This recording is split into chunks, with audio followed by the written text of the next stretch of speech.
Assalamualaikum warahmatullahi ta'ala wabarakatuh. A'udzu billahi samii'il 'aliim minasy syaithaanir rajiim. Bismillahirrahmanirrahim. Alhamdulillahi rabbil alamin wassalatu wassalamu ala asyrafil anbiya'i wal mursalin sayyidina Muhammad wa ala alihi wa sahbihi ajma'in. Allahumma ij'al jam'ana hadza jam'an marhuma wa tafarruqana min ba'dihi tafarruqan ma'suma.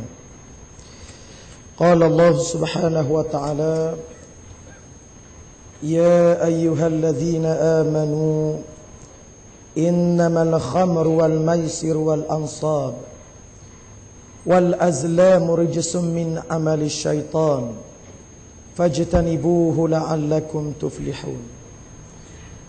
Innama yuridu syaitanu an yuqi'a bainakumul adawata wal baghdha'a fil khamr wal maisiri wa yasuddakum an dzikrillah wa anis salati fahal antum muntahun. Maksudnya, wahai orang-orang yang beriman, sesungguhnya meminum arak, berjudi, yakni berkorban untuk harta, untuk berhala, mengundi nasib dengan panah, adalah perbuatan keji termasuk perbuatan syaitan. Maka jauhilah perbuatan-perbuatan itu agar kamu mendapat keberuntungan. Sesungguhnya syaitan itu bermaksud hendak menimbulkan permusuhan dan kebencian di antara kamu lantaran meminum khamr dan berjudi itu, dan menghalangi kamu dari mengingat Allah dan sembahyang. Maka berhentilah kamu dari mengerjakan pekerjaan itu. Muslimin muslimat yang dirahmati Allah sekalian, alhamdulillah, pertama sekalinya ucapan syukur kehadrat Allah Subhanahu wa taala. Selawat dan salam ke atas junjungan besar Nabi Muhammad sallallahu alaihi wasallam, keluarga baginda, para sahabat baginda, dan muslimin muslimat, tuan-tuan puan-puan yang dirahmati Allah sekalian. Ayat yang dibacakan kepada kita tadi merupakan satu firman Allah di dalam surah Al-Maidah ayat yang ke-90 dan 91, di mana dalam ayat ini Allah Subhanahu wa taala menceritakan kepada kita ataupun memaklumkan kepada kita beberapa perkara larangan yang mesti dijauhi oleh semua golongan manusia, terutamanya bagi orang-orang yang beriman, orang yang bertakwa kepada Allah Subhanahu wa taala. Dan ayat ini diturunkan kepada orang-orang Islam yang telah pun beriman di bumi Madinah, di mana sewaktu ayat ini diturunkan, orang-orang yang beragama Islam, gelas-gelas arak, tempayan-tempayan arak, bekas-bekas arak berada di tangan mereka.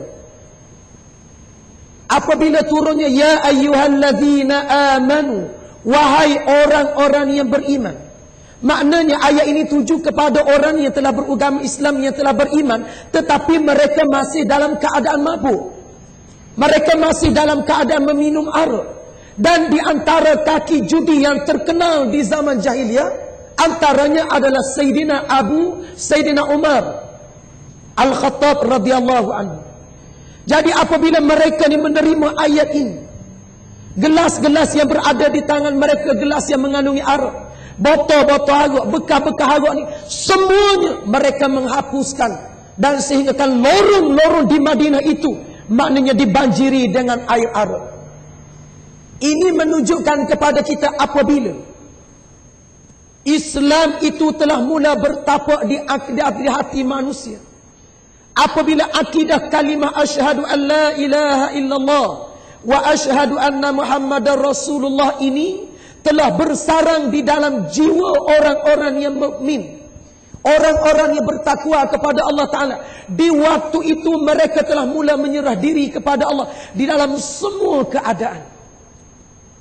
Sebab ayat ini turun sebelum daripada ni perangai orang Arab jahiliah minum arak biasa, tenung nasib biasa, berjudi biasa. Dan mereka ni minum arak. Tuan-tuan, arak yang orang Arab minum ni, sebelum dia minum arak ni kan, maknanya dicuah botol arak tu di atas berhala-berhala mereka. Dan kadang-kadang mereka ni mana sembelih binatang. Daripada dicucur dengan botol arak, kemudian mereka tak ada dan diminumkan. Maknanya betapa buruknya akhlak manusia, betapa rusaknya manusia, betapa punah naluri manusia apabila hidup dalam keadaan tidak ada akidah. Nabi SAW cuba membentuk masyarakat Mekah dalam keadaan menunjukkan akhlak yang baik, tutur kata yang baik, perbuatan yang baik sehingga mendapat gelaran Al-Amin, tetapi tidak memberi kesan. Maka Allah Subhanahu wa taala perintahkan kepada Rasulullah sallallahu alaihi wasallam supaya membetuli orang-orang Mekah ini dengan meletakkan ataupun menanamkan akidah terlebih awal. Apabila akidah ini mana diletak di tempat yang pertama, bila manusia ini telah mengenali Allah Subhanahu wa taala, bila manusia ini telah mengetahui halal dan haram, bila manusia ini telah mengetahui dosa dan pahala, bila manusia ini maknanya mengenali Allah Subhanahu wa taala sesungguh-sungguhnya, maka mereka di waktu itu apabila berlaku kesilapan, mereka berani rujuk kepada Nabi. Apabila berlaku dosa, mereka berasa kotor. Apabila mereka melakukan kesilapan, mereka rasa bersalah. Jadi maknanya manusia ni dia boleh berubah apabila di dalam jiwa dia ni comel. Bila dalam jiwa dia ni maknanya bersih, naluri dia ni betul, di waktu itu dia sanggup menerima segala apa yang diperintahkan oleh Allah Ta'ala. Termasuklah ayat yang dibacakan kepada kita, bagaimana Allah Subhanahu wa taala mengharamkan minum arak walaupun mereka telah beragama Islam. Walaupun mereka ni maknanya kadang-kadang nak semaya dia pegang botol arak lagi. Jadi bila Allah Taala mana tengok orang mukmin pada ketika itu telah mula bersedia, jadi bila saya naik kepada peringkat tu kan, mari segala hukum pun tak jadi masalah. Suruh laksanakan hukum wuduk, mereka laksanakan hukum wuduk. Suruh mendirikan salat, mereka mendirikan salat. Suruh meninggalkan segala bentuk maksiat, mereka meninggalkan maksiat. Apabila iman itu bertapak di hati. Dan Rasulullah sallallahu alaihi wasallam mengambil masa selama 13 tahun untuk membentuk masyarakat Mekah berkenaan dengan akidah sahaja. 13 tahun ni lama, tuan-tuan. Jadi kembali kepada keadaan masyarakat kita hari ini. Jadi maknanya seseorang manusia ataupun satu-satu keluarga ataupun satu-satu Korea, satu-satu kampung, satu-satu negeri, satu-satu negara tidak akan mampu membawa melakukan kebaikan jika hati-hati penduduk-penduduk yang menghuni satu-satu tempat itu tidak beriman kepada Allah Ta'ala, nescaya tidak berjaya. Jadi pokoknya kena membina manusia bertakwa kepada Allah. Dan Amona ingin mengucapkan syabas dan tahniah kepada Majlis Perbandaran Kota Baru Bandaraya Islam, satu-satunya di negara kita ini ataupun mungkin di kawasan Asia ini yang mengadakan program sebagaimana yang kita ada ke sebulan bulan Ramadan. Ini merupakan suatu petanda yang baik. Untuk mendapatkan tarikan manusia ini perlu kepada jawapan iman yang mana didorong oleh manusia. Sebab tuan-tuan datang bukan dibayar, tuan-tuan datang bukan diberi habuan, tetapi tuan-tuan datang dengan panggilan iman, dengan panggilan ingin merasakan pengabdian diri kepada Allah Subhanahu wa taala. Ini suatu benda yang telah menunjukkan suatu benda yang baik. Tetapi masih lagi ada di kalangan pemuda-pemuda kita, pemudi-pemudi kita yang perlu diterap. Hari ni orang tak minat arak mana dah. Bak semua berhala tak timbul mana. Bak tenung nasib tak timbul mana. Masalah gejala sosial yang runtuh. Masalah gejala maknanya akhlak manusia yang punah. Hak ni hak kita nak baiki. Sebab itu nak baiki kepada perkara seperti ini antaranya perlunya kepada kuasa, perlunya kepada sebuah kerajaan yang mempunyai kuasa yang boleh mengeluarkan arahan-arahan yang sepatutnya. Sebab itu kalau kita tengok apabila hukum ataupun ayat-ayat Allah Subhanahu wa taala yang mula-mula sekali diturun ayat apa tuan-tuan? Iqra bismi rabbikal ladzi khalaq. Khalaqal insana min 'alaq. Iqra wa rabbukal akram alladzi 'allama bil qalam. Ayat ini turun setelah Rasulullah beruzlah selama 6 bulan di Gua Hira. Bermulanya turun ayat ini di bulan Ramadan, di mana ulama mufassirin menghuraikan ayat ini. Allah Subhanahu wa taala memerintahkan kepada manusia supaya menuntut ilmu. Bermula daripada ayat inilah beransur-ansur ayat Al-Quran diturunkan, mengambil masa selama 23 tahun. Di mana dalam masa 23 tahun ini semua ayat Al-Quran yang diturunkan mengikut suasana dan mengikut zuruf ataupun mengikut sesuatu isu yang berlaku. Bagaimana Allah Ta'ala turunkan ayat suruh kita sembahyang, aqimus salat. Bagaimana Allah Ta'ala turunkan ayat supaya manusia ini melakukan ibadat puasa. Ya ayyuhalladzina amanu kutiba alaikumus shiyam.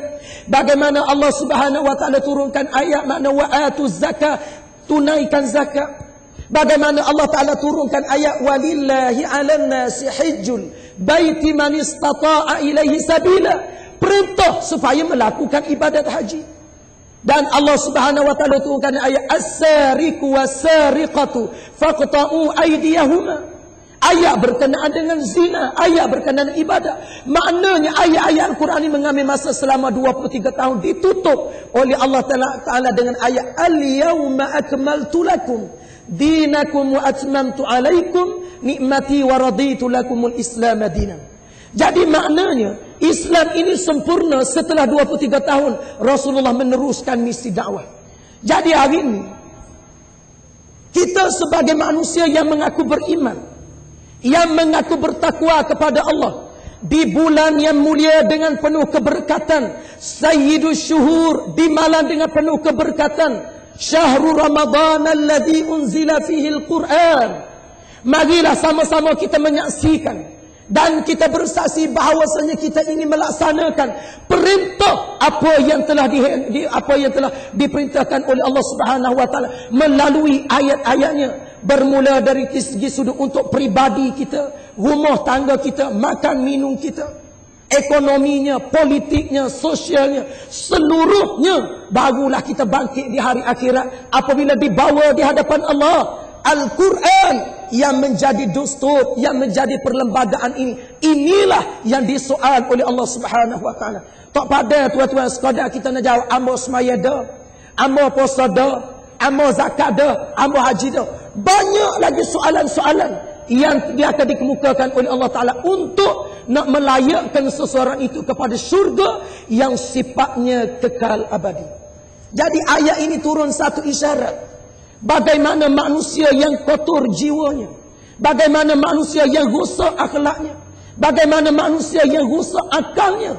Apabila keimanan itu berada di jiwa mereka, mereka mampu menolak. Sehingga kan seolah-olah arak, seolah-olah judi, seolah-olah tenun nasib tak pernah berlaku sebelum pada ini. Kenapa mereka mampu meninggalkan? Kerana iman pada ketika itu telah pun mengatasi, memuncak kepada Allah Subhanahu wa taala. Sebab itu ayat ini diturunkan di Madinah. Dia bukan turun di Mekah. Jadi sebagai akhirnya, bahawasanya kita hari ini tuan-tuan, ingatlah daripada Allah Subhanahu wa taala kita datang dan kita berada di sini. Yang Allah Subhanahu wa taala tentukan waktu-waktu kepada seseorang manusia yang sifatnya pastinya bertempoh yang sementara. Dan selepas daripada ini kita akan dikembalikan oleh Allah Subhanahu wa taala, yaitu yang dipanggil mati. Kaifa takfuruna billah wa kuntum amwata. Allah Ta'ala tanya kita, apa gak manusia nak kufur kepada Allah? Apa dah atas muka dunia ini tak saya beriman kepada Allah? Apa dah atas muka dunia ini tak saya tunduk kepada hukum Allah? Dan namun ingin mengucapkan syabas dan tahniah kepada kerajaan negeri Kelantan. Setelah berjayanya menubuh membentuk kerajaan Islam pada tahun 1990 hari itu, dengan suara yang meyakinkan ingin menyatakan, ingin melaksanakan hukum-hukum Allah Subhanahu wa taala. Ayat berkenaan dengan zina, tuan-tuan. Bila dia turun, ya apa? Maknanya ayat tu berkenaan zina. Ya az-zaniyatu waz-zani fajlidu kulla wahidin minhuma mi'ata jaldah. Bila turun ayat ni ke, Nabi SAW melaksanakan hukuman ini. Lalu Sayyidina Umar Al-Khattab radhiyallahu anhu meletak satu kebimbangan. Kata dia, kami bimbang apabila ayat ini turun. Rasulullah SAW melaksanakan perintah Allah Ta'ala ini dengan merejamkan orang-orang yang berzina. Dan kami sahabat-sahabat Nabi melaksanakan ayat ini. Setelah lama masa berlalu, kata Sayyidina Umar, akan ada golongan manusia akan mengatakan, kami tidak jumpa ayat ini dalam Al-Quran. Inilah berlaku zaman kita pada hari ini. Sebab tu kalau kita tengok angka perzinaan, tuan-tuan, ambo jumpa dengan banduan di dalam penjara. Usia dia 53 tahun. Pocik masuk sini ke apa? Rogo cucu. Dijatuh hukuman penjara selama 24 tahun. Inilah akibat apabila hukum Allah tidak dilaksanakan. Jadi kebimbangan yang diletakkan oleh Sayyidina Umar itu menjadi pada zaman kita pada hari ini.